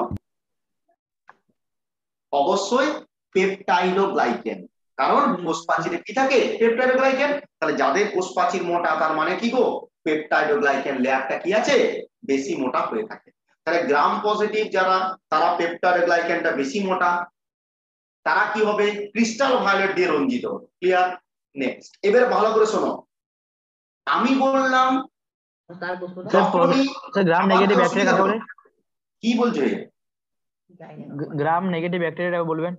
আবার বলি এখনো যায়নি, আগে শোনো কথাটা শোনো, নোট লেখার জন্য ছটপট করব না, আমি সবগুলোই বলবো, গ্রাম নেগেটিভ এখনো বলিনি আমি। তাহলে বললাম যারা পজিটিভ, এবারে বলি সমস্ত ব্যাকটেরিয়া যত আছে যখনই ওই ক্রিস্টাল ভায়োলেট দেওয়া হবে সবাই বেগুনি বর্ণ ধারণ করবে। তাহলে তোমরা ম্যাক্সিমাম ছেলে পরীক্ষার খাতায় লিখে আসবে যে সমস্ত ব্যাকটেরিয়া ক্রিস্টাল ভায়োলেটে বেগুনি বর্ণ ধারণ করে তাদের গ্রাম পজিটিভ ব্যাকটেরিয়া বলে, ইউ উইল গেট 0 মার্কস, তুমি শূন্য পাবে। কেন শূন্য পাবে? কারণ রঙিন হয় সবাই, সবাই বেগুনি বর্ণ ধারণ করে ক্রিস্টাল ভায়োলেট দিলে, ওই অ্যালকোহল দিয়ে ধুয়ে দেওয়ার পরে যারা বেগুনিতে থাকে তারাই হচ্ছে গ্রাম পজিটিভ, এইটি হচ্ছে আসল ক্রাইটেরিয়া। তাহলে কি বললাম, তাহলে গ্রাম নেগেটিভের ডেফিনেশনে কি লিখবো, যাদের ক্রিস্টাল ভায়োলেট ও অ্যালকোহল দিয়ে ধৌত করার পর বেগুনি বর্ণ অবলুপ্ত হয় কিন্তু স্যাফ্রানিন রঞ্জক দ্বারা রঞ্জিত হয়, তাদের বলা হয় কি গ্রাম নেগেটিভ ব্যাকটেরিয়া। একদম লজিক্যালি লিখবো, লিখে রাখো, যে সমস্ত ব্যাকটেরিয়াকে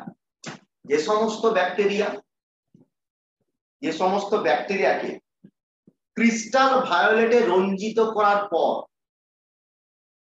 যে সমস্ত ব্যাকটেরিয়াকে ক্রিস্টাল ভায়োলেটে রঞ্জিত করার পর অ্যালকোহল দিয়ে ধৌত করলে, যে সমস্ত ব্যাকটেরিয়াকে ক্রিস্টাল ভায়োলেট দিয়ে রঞ্জিত করার পর, যে সমস্ত ব্যাকটেরিয়াকে ক্রিস্টাল ভায়োলেট দিয়ে রঞ্জিত করার পর অ্যালকোহল দিয়ে ধৌত করলে, অ্যালকোহল দিয়ে ধৌত করলে বা ধুয়ে দিলে, অ্যালকোহল দিয়ে ধৌত করলে বেগুনি বর্ণ অবলুপ্ত হয় এবং অ্যালকোহল দিয়ে ধৌত করলে বেগুনি বর্ণ অবলুপ্ত হয় এবং স্যাফ্রানিন নামক লাল রঞ্জক দ্বারা স্যাফ্রানিন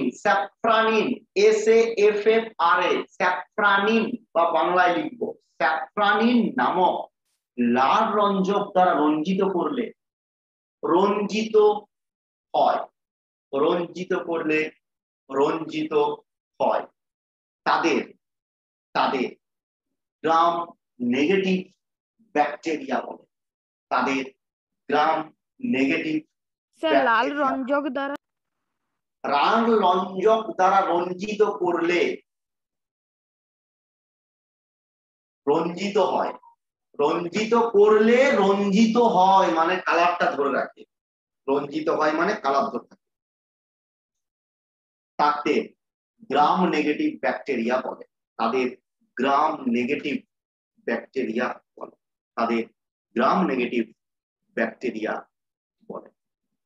এবারে স্যাফ্রানিনের বর্ণ লাল বা পিঙ্ক কিছুটা বা পিঙ্কিশ রেড প্রকৃতির আর, ঠিক আছে, তার জন্য লিখলাম লাল রঞ্জক। স্যাফ্রানিনটা হচ্ছে নরমালি লাল বা পিঙ্কিশ রেড, অনেক জায়গায় পেতে পারো কোশ্চেন। তাহলে কি হলো, কিন্তু গ্রাম পজিটিভ ব্যাকটেরিয়া কখনো কোন কালার দ্বারা রঞ্জিত হবে না, স্যাফ্রানিন নামক রঞ্জক দ্বারা রঞ্জিত হবে না। এইটা হচ্ছে মেন কথা, এটি মনে রাখবে। হ্যাঁ, লিখে রাখো, স্যাফ্রানিন রঞ্জকের বর্ণ পিঙ্কিশ রেড, লিখে রাখো।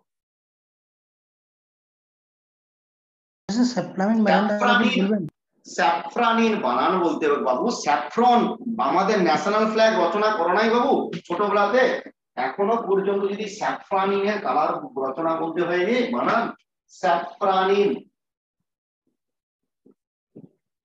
স্যাফ্রানিন বাংলায় লিখো, যারা পাচ্ছ না বাংলায় লিখো, আমি আবারও বলছি, না পারলে বাংলায় লিখবো, ওস্তাদি করে ইংলিশ লিখে তো লাভ নেই, ভুল লিখবো না তো।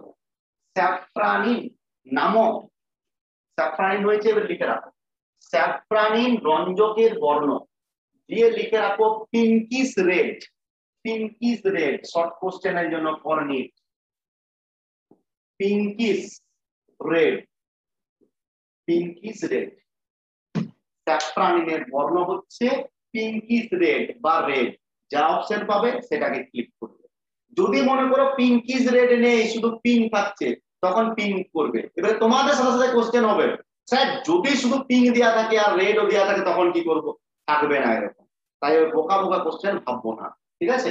পিঙ্কিশ রেড বা রেড, আর যদি থাকেও তখন রেডটাকে রাইট করবে, যদিও থাকে তখন রেডটাকে রাইট করবে, কারণ পিঙ্কিশ রেড মানে কি গো, কাকে ফোকাস করছে কালারটা, রেড কেই ফোকাস করছে, রেডটা কেমন পিঙ্কিশ, তার মানে এটাকে বাংলায় কি বলা হয় গো, কোনো কিছু যদি কোনো কিছুকে প্রকাশ করে তাকে কি বলা হয়, কেউ বলতে পারবো কি, বিশেষণের বিশেষণ, আরে একদম বিশেষণের বিশেষণ, বাহ খুব সুন্দর।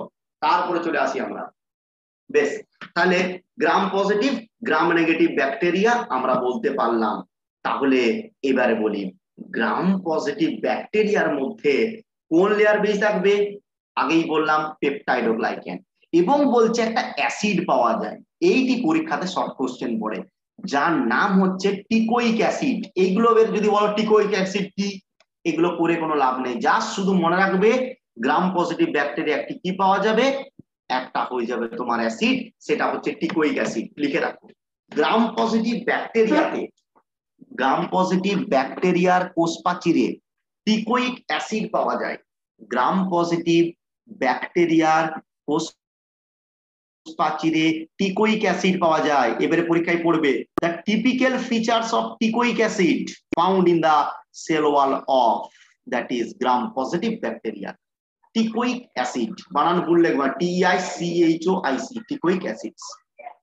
নেক্সট, এবারে আমরা যদি বলি তাহলে গ্রাম নেগেটিভের, তার মানে কোষ প্রাচীরটা কি হবে বলতো, পেপটাইডোগ্লাইকেন লেয়ারটা নিশ্চয়ই পাতলা হবে, দেখো সেইটাই বলা আছে, এবং সেখানে কি থাকবে, লিপিড থাকবে বেশি, লিপিড এবং পলিস্যাকারাইড বেশি থাকবে, লিখে রাখো। হ্যাঁ, লিপিড গ্রাম নেগেটিভ ব্যাকটেরিয়ার ক্ষেত্রে, গ্রাম নেগেটিভ ব্যাকটেরিয়ার ক্ষেত্রে কোষ প্রাচীরে, গ্রাম নেগেটিভ ব্যাকটেরিয়ার ক্ষেত্রে কোষ প্রাচীরে লিপোপলিস্যাকারাইড ও লিপোপ্রোটিন পাওয়া যায়। গ্রাম নেগেটিভ ব্যাকটেরিয়ার কোষ প্রাচীরে, গ্রাম নেগেটিভ ব্যাকটেরিয়ার কোষ প্রাচীরে লিপোপলিস্যাকারাইড এবং লিপোপ্রোটিন পাওয়া যায়। মানে কি বলতো, লিপোপলিস্যাকারাইড মানে কি, লিপিড প্লাস কি পলিস্যাকারাইড। লিপোপ্রোটিন মানে কি, লিপিড প্লাস প্রোটিন। শর্ট ফর্মে বলা হয় লিপোপ্রোটিন, মানে কি লিপিডও আছে প্রোটিনও আছে। লিপোপলিস্যাকারাইড মানে কি, লিপিডও আছে আবার পলিস্যাকারাইডও আছে। বেশ, এবারে বেশিরভাগ ব্যাকটেরিয়া আমরা যারা দেখি তারা কেমন প্রকৃতির, তারা হচ্ছে গ্রাম নেগেটিভ। বেশিরভাগ ব্যাকটেরিয়াই হচ্ছে গ্রাম নেগেটিভ প্রকৃতির, মানে গ্রাম পজিটিভ ব্যাকটেরিয়া খুব লেস থাকে, গ্রাম পজিটিভ ব্যাকটেরিয়া খুব বেশি থাকে। বেশ, এবারে সংক্ষেপে এবারে চলে আসবো রিপ্রোডাকশন টেকনিক অফ ব্যাকটেরিয়া। ব্যাকটেরিয়ার যে রিপ্রোডাকশন, প্রথম হচ্ছে দ্বিবিভাজন। তাহলে লিখে রাখো, উপরে হেডিং দাও যে জনন, উপরে হেডিং দাও জনন, মানে ব্যাকটেরিয়ার জনন পদ্ধতি। দিয়ে 1 নাম্বার লিখো বাইনারি ফিশন বা লিখো দ্বিবিভাজন। 1 নাম্বারে লিখবো বাইনারি ফিশন বা দ্বিবিভাজন। বাইনারি ফিশন বা দ্বিবিভাজন প্রত্যেকেই জানো তো। দ্বিবিভাজন কাকে বলে, যখন একটি ব্যাকটেরিয়া কোষ বিভাজিত হয়ে কি করবে, অঙ্গজননের মাধ্যমে দুটি অপত্য ব্যাকটেরিয়া সৃষ্টি করবে, তখন তাকে বলবো বাইনারি ফিশন। লিখে রাখো, যে অযৌন জনন প্রক্রিয়ায়, যে অযৌন জনন প্রক্রিয়া, হাইফেন দিয়ে লিখবো বাইনারি ফিশন, যে অযৌন জনন প্রক্রিয়ায় একটি ব্যাকটেরিয়া কোষ বিভাজিত হয়ে দুটি অপত্য কোষ সৃষ্টি করে, দুটি অপত্য কোষ সৃষ্টি করে, তাকে দ্বিবিভাজন। যে জনন, যে অযৌন জনন প্রক্রিয়ায় একটি ব্যাকটেরিয়া কোষ বিভাজিত হয়ে দুটি অপত্য কোষ সৃষ্টি করে, তাকে বাইনারি ফিশন বা দ্বিবিভাজন বলে। জাস্ট এগুলো একবার পড়ে বেরিয়ে যাবে, কিচ্ছু নেই।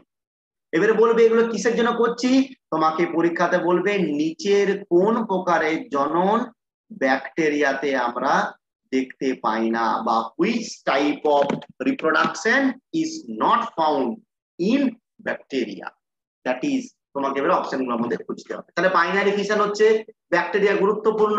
দেখো আমার ছবিটা রিমুভ করে দেখায়, তুমি দেখতে পাচ্ছ একটা ব্যাকটেরিয়া কোষ বিভাজিত হচ্ছে, আলটিমেট কটা কোষ তৈরি করেছে, দুটো কোষ তৈরি করেছে, এগুলো প্রত্যেকেই জানো। নেক্সট, তাহলে অ্যাসেক্সুয়াল রিপ্রোডাকশন ব্যাকটেরিয়া মেইনলি করে কি করে, এই তোমার বাইনারি ফিশন। এছাড়াও ব্যাকটেরিয়া একটা করে, যেটাকে আগে বলে দিই, that is the endospore. 2 number লিখে রাখো, এন্ডোস্পোর। 2 নাম্বার লিখে রাখবো এন্ডোস্পোর। এন্ডোস্পোর মানে বলি, মানে এইটাও এন্ডোস্পোর মানে কি বলতো, স্পোর তৈরি হবে। তাহলে ব্যাকটেরিয়াও ভিতরে রেণু তৈরি করতে পারে, যে প্রক্রিয়াতে ব্যাকটেরিয়ার ভিতরে ব্যাকটেরিয়া যে ফেভারেবল, মানে ফেভারেবল মানে হচ্ছে ভালো সময়, আনফেভারেবল মানে কি যখন খারাপ সময় চলছে। মনে করো ব্যাকটেরিয়া যখন খারাপ সময়, তখন সে কি করলো, দেখছে বাঁচতে পারবে না, যে কোনো উপায়ে নিজেকে সে তার ভিতরে স্পোর তৈরি করলো। স্পোরটা কোথায় তৈরি হবে বলতো, কার সাহায্য নিয়ে হবে, ওই সাইটোপ্লাজমটাকে নিয়ে। হ্যাঁ, সাইটোপ্লাজম আর ওই যে নিউক্লিয়াস ভিতরে ছিল, নিউক্লিয়াস এবং সাইটোপ্লাজম কোনো কারণে শক্ত হয়ে থাকবে। কি করে শক্ত হবে, যেটা ডিহাইড্রেশন হবে। ডিহাইড্রেশন মানে কি, ডিহাইড্রেশন মানে কি, হোয়াট ইজ ডিহাইড্রেশন, জল বিয়োজন। ডি মানে বেরিয়ে যাওয়া, হাইড্রেশন মানে জল, ডিহাইড্রেশন মানে বলে না বেশি রোদে ঘুরিস না রে, তোর ডিহাইড্রেশন হবে। তার মানে কি তোমার শরীরে জলের ঘাটতি হবে। তাহলে ব্যাকটেরিয়ার ওই ডিহাইড্রেশন করে এবং আরো শক্ত কিছু লেয়ার তৈরি করে, যে কি করবে, সেই অবস্থাটাকে মানিয়ে নেবে এবং কয়েক বছর পরে সেই ব্যাকটেরিয়াটা কি হবে, নতুন অপত্য ব্যাকটেরিয়া সৃষ্টি করতে পারবে ওই রেণু থেকে। এইটাকে বলা হবে ব্যাকটেরিয়ার এন্ডোস্পোর। লিখে রাখো, লিখে রাখো প্রতিকূল পরিবেশে, লিখে রাখবো সংক্ষেপে প্রতিকূল পরিবেশে, প্রতিকূল পরিবেশে ব্যাকটেরিয়ার দেহের নিউক্লিয়াস এবং সাইটোপ্লাজম, নিউক্লিয়াস এবং সাইটোপ্লাজম জল বিয়োজনের দরুন এবং জল বিয়োজনের দরুন আমি বললাম প্রতিকূল পরিবেশে ব্যাকটেরিয়া কোষের নিউক্লিয়াস ও সাইটোপ্লাজম জল বিয়োজনের দরুন এবং বিভিন্ন শক্ত আবরক দ্বারা আবৃত হয়ে শক্ত আবরক দ্বারা আবৃত হয়ে যে রেণুর ন্যায় গঠন সৃষ্টি করে, যে রেণুর ন্যায় গঠন সৃষ্টি করে তাকে এন্ডোস্পোর বলে। যে রেণুর ন্যায় গঠন সৃষ্টি করে তাকে এন্ডোস্পোর বলে। যে রেণুর ন্যায় গঠন সৃষ্টি করে তাকে এন্ডোস্পোর বলে। কি বলছো বলো? বিয়োজনের দরুন, তারপর বিয়োজনের দরুন এবং শক্ত আবরক দ্বারা আবৃত হয়ে রেণুর ন্যায় গঠন সৃষ্টি করে, রেণুর ন্যায় গঠন সৃষ্টি করে তাকে এন্ডোস্পোর বলে, তাকে এন্ডোস্পোর বলে। এবারে এন্ডোস্পোর কি করতে পারবে? এন্ডোস্পোর তোমার বাইরে যে কোনো পরিবেশটাকে সহ্য করে নিতে পারবে। তাহলে কি হবে? ওই ব্যাকটেরিয়াটা নষ্ট হবে না। লিখে রাখো। হ্যাঁ, এই এন্ডোস্পোর কয়েক বছর অবধি অক্ষত অবস্থায় থাকে। সংক্ষেপে লিখে রাখো, এই এন্ডোস্পোর কয়েক বছর অবধি অক্ষত অবস্থায় থাকে এবং অনুকূল পরিবেশে এন্ডোস্পোর কয়েক বছর অবিকৃত থাকে। এন্ডোস্পোর কয়েক বছর অবিকৃত অবস্থায় থাকে এবং অনুকূল অবস্থা ফিরে এলে এটি জল শোষণের মাধ্যমে ফুলে ওঠে, জল শোষণের মাধ্যমে ফুলে ওঠে এবং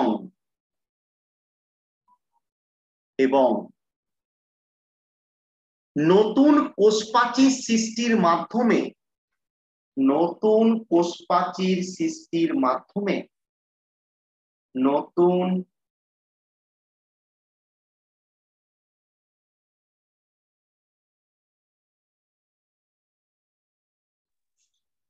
কোষপ্রাচীর সৃষ্টির মাধ্যমে, নতুন কোষপ্রাচীর সৃষ্টির মাধ্যমে সক্রিয় ব্যাকটেরিয়াতে রূপান্তরিত হয়, সক্রিয় ব্যাকটেরিয়াতে রূপান্তরিত হয়, সক্রিয় ব্যাকটেরিয়াতে রূপান্তরিত হয়। ওই তো আমি বললাম অনুকূল পরিবেশে, শোনো আগে কথাটা, অনুকূল পরিবেশে জল শোষণ করে ফুলে ওঠে এবং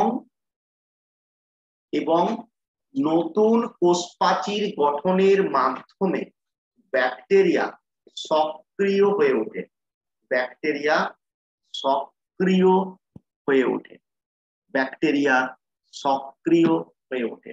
নতুন কোষপ্রাচীর গঠনের মাধ্যমে ব্যাকটেরিয়া সক্রিয় হয়ে ওঠে, ব্যাকটেরিয়া সক্রিয়। তাহলে কি বললাম? এন্ডোস্পোরটা কিছুই না, একটা স্পেশাল টাইপের ঘটনা।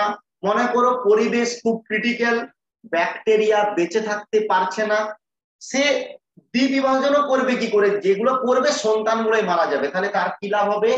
সে চাইবে সেই পরিবেশটাকে যে কোনো উপায় মানাতে। সে কি করবে? তার দেহের জলকে বার করবে, দিয়ে কি হয়ে যাবে? ভিতরটা শক্ত হয়ে গেল এবং আরো কিছু পদার্থ জমা করে সে আরো শক্ত স্ট্রাকচার করলো, যাতে অধিক তাপমাত্রা, অধিক কোনো কিছু ওই প্রতিকূল পরিবেশ তার ক্ষতি না করতে পারে। দিয়ে কয়েক বছর এরকম রয়ে গেল, ঠিক আছে? এবার হয়তো 7-8 বছর পর আবার যখন ভালো পরিবেশ ফিরে আসছে, সেই ব্যাকটেরিয়া যেটা ওই পড়েই ছিল এতদিন ধরে, সেই ব্যাকটেরিয়া কি করলো? জল শোষণ করলো, ফুলে উঠলো এবং নতুন কোষপ্রাচীর সৃষ্টি করলো। দিয়ে কি হলো? ব্যাকটেরিয়াটা সক্রিয় হয়ে গেল আবার। তাহলে চিন্তা করো, এই প্রসেসটা হচ্ছে এন্ডোস্পোর ফরমেশন। একটা ব্যাকটেরিয়ার একটা গুরুত্বপূর্ণ বৈশিষ্ট্য পরীক্ষাতে পড়বে। কখন ব্যাকটেরিয়া সংগঠন করবে? প্রতিকূল পরিবেশে। যখন সে আর পারবে না তখন সে করার চেষ্টা করবে। বেশ, এবারে হেডিং দিয়ে দাও যৌন জনন। এবারে হেডিং দিয়ে দাও যৌন জনন। লিখে রাখো, ব্যাকটেরিয়ার যৌন জননে কোনো মিওসিস সম্পাদিত হয় না। ব্যাকটেরিয়ার যৌন জননে কোনো মিওসিস সম্পাদিত হয় না, তাই গ্যামেট এবং জাইগোটও সৃষ্টি হয় না। শর্ট কোশ্চেন করবে, ব্যাকটেরিয়ার যৌন জননে কোনো মিওসিস বিভাজন সম্পাদিত হয় না। ব্যাকটেরিয়ার জননে কোনো মিওসিস বিভাজন সম্পাদিত হয় না, তাই গ্যামেট ও জাইগোট উৎপাদিত হয় না।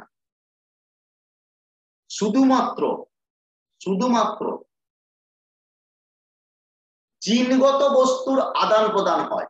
শুধুমাত্র জিনগত বস্তুর আদান প্রদান হয়। শুধুমাত্র জিনগত বস্তুর আদান প্রদান হয়। শুধুমাত্র জিনগত বস্তুর আদান প্রদান হয়। শুধুমাত্র জিনগত বস্তুর আদান প্রদান হয়, তাই একে জেনেটিক রিকম্বিনেশন বা জিনগত পুনঃসংযুক্তি বলে। তাই একে জেনেটিক রিকম্বিনেশন, তাই একে জেনেটিক রিকম্বিনেশন বা জিনগত পুনঃসংযুক্তি বলে। তাই একে জেনেটিক রিকম্বিনেশন বা জিনগত পুনঃসংযুক্তি বলে। জিনগত পুনঃসংযুক্তি বলে, মনে রাখবে। কিছুই বললাম না, বলছি কি ওই বললাম? তাই গ্যামেট ওখানটা একটু বল। আবার আমি বললাম ব্যাকটেরিয়া কোষ মিওসিস সম্পাদন করে না, তাই গ্যামেট ও জাইগোট উৎপাদিত হয় না। আরে বাবা, গ্যামেট মিওসিস করলে তবে তো গ্যামেট হবে, তবে তো জাইগোট সৃষ্টি হবে। মিওসিস বিভাজন ছাড়া কখনো গ্যামেট সৃষ্টি হতে পারে না। তাহলে ব্যাকটেরিয়া কোষ আমি বললাম মিওসিস করে না, তাহলে মিওসিস করে না মানে কি হয় না? গ্যামেট তৈরি হয় না। গ্যামেট তৈরি হয় না মানে কি তৈরি হয় না? গ্যামেটের মনে করে জাইগোট তৈরি হয়, তাই জাইগোট হবে না। এটা নিটের একটা কোশ্চেন করে যে কোন নিচের কোন অণুজীব, নিচের কোন জীবের ক্ষেত্রে যৌন জননে কোনো মিওসিস সংঘটিত হয় না? Answer will be bacteria. তার জন্য করাচ্ছে, একদম ডিপলি পড়বে ভালো করে। তাহলে ব্যাকটেরিয়া যেহেতু মিওসিস হয় না, তাই গ্যামেটও হয় না, জাইগোটও হয়। কিন্তু কি হয় তাহলে? তাহলে জননটা হয় কি করে? সেটা কি বললাম? শুধুমাত্র জিনগত বস্তুর কি হয়? আদান প্রদান হয়। তাই একে কি বলা হবে? তাই একে জেনেটিক রিকম্বিনেশন বা জিনগত পুনঃসংযুক্তি বলে। তাই একে জিনগত পুনঃসংযুক্তি বলে। তাই একে জিনগত পুনঃসংযুক্তি বলে। বেশ, তাই একে জিনগত পুনঃসংযুক্তি বলে বা জেনেটিক রিকম্বিনেশন। এই রিপ্রোডাকশনটা ব্যাকটেরিয়ার কত রকমের? 3 রকমের। দিয়ে 1 নাম্বার লিখে রাখো, এই পুনঃসংযুক্তি। এবারে পরীক্ষার একটা শর্ট কোশ্চেন পড়বে যে ব্যাকটেরিয়ার যৌন জনন কি নামে পরিচিত? কি নামে পরিচিত? জেনেটিক রিকম্বিনেশন, জিনগত পুনঃসংযুক্তি। ঠিক আছে, একদম কোশ্চেন আকারে লেখাচ্ছি। Next transformation. নেক্সট ট্রান্সফরমেশন মানে রূপান্তর। ট্রান্সফরমেশন,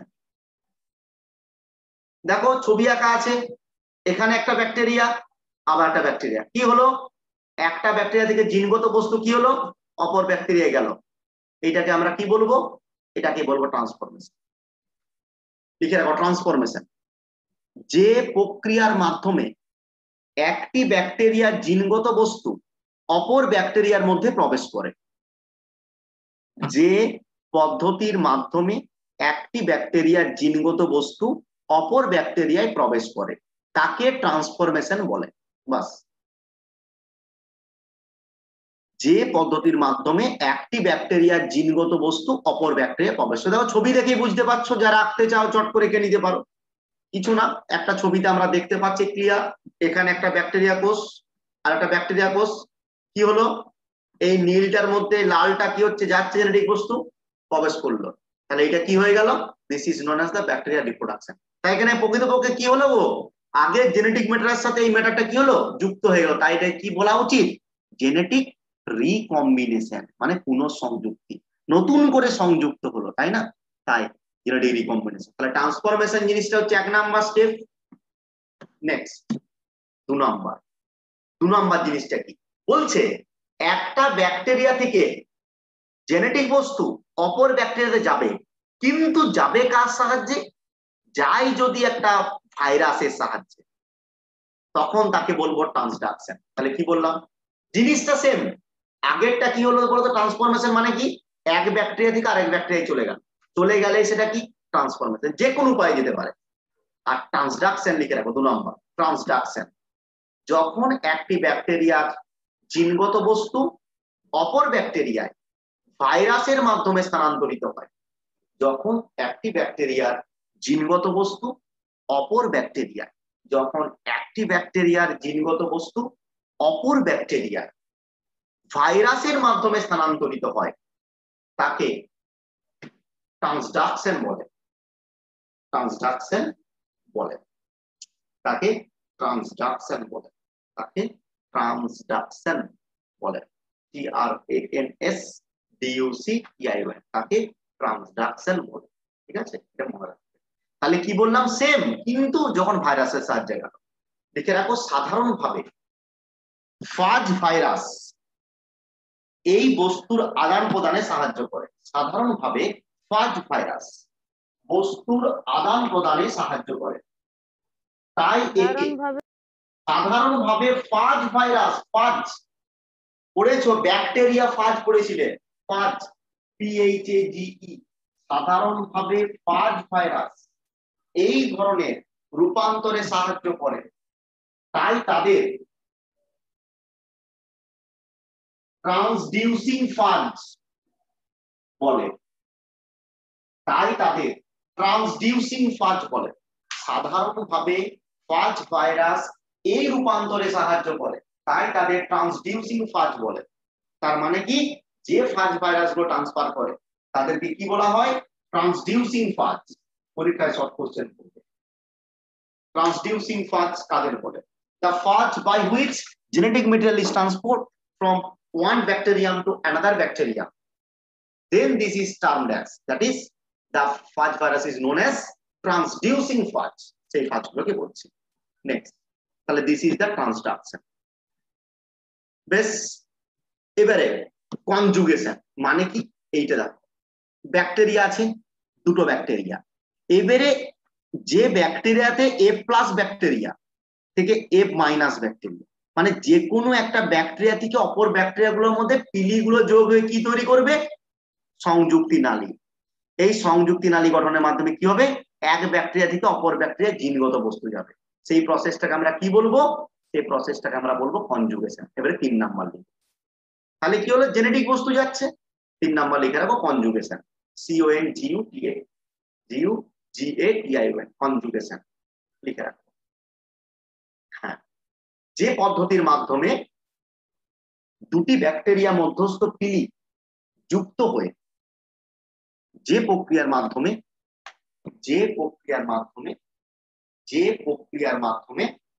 দুটি ব্যাকটেরিয়ার পিলি যুক্ত হয়ে সংযুক্তি নালী গঠন করে, দুটি ব্যাকটেরিয়ার পিলি যুক্ত হয়ে সংযুক্তি নালী গঠন করে, এবং এই নালী পথে একটি ব্যাকটেরিয়া থেকে অপর ব্যাকটেরিয়াতে, এবং নালী পথে একটি ব্যাকটেরিয়া থেকে অপর ব্যাকটেরিয়াতে, নালী পথে একটি ব্যাকটেরিয়া থেকে অপর ব্যাকটেরিয়াতে জিনগত বস্তু স্থানান্তরিত হলে তাকে কনজুগেশন বলে। জিনগত বস্তু স্থানান্তরিত হলে তাকে কনজুগেশন বলে,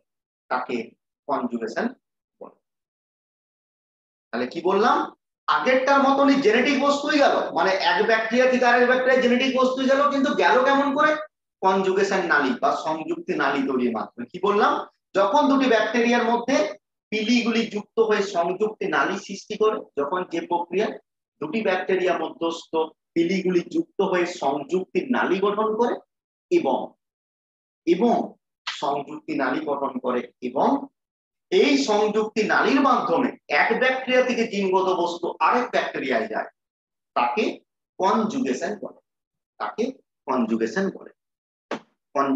বলে। এবারে জাস্ট এটা একটা টার্ম আন্ডারলাইন লিখে রাখো, কনজুগেশন প্রক্রিয়ার মাধ্যমে জাইগোস্পোর গঠিত হয়।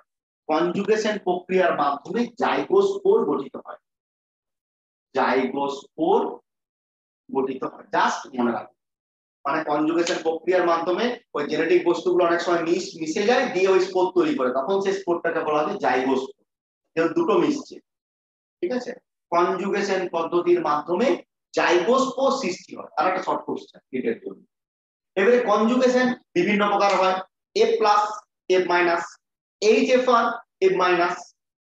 তারপরে বলছে যে তোমাকে এই সমস্ত যে মানে আমি বলছি সবসময় কনজুগেশন হবে কোথায়, F+ এর সাথে F-। আবার কখন হবে HFR এর সাথে F-। HFR মানে কি, যখন প্লাসমিডের সাথে যখন নরমাল ডিএনএ যুক্ত হয়ে যাবে তখন তাকে বলা হবে HFR ব্যাকটেরিয়া। এগুলো তোমাদের সিলেবাসে নেই। This is the high frequency bacteria.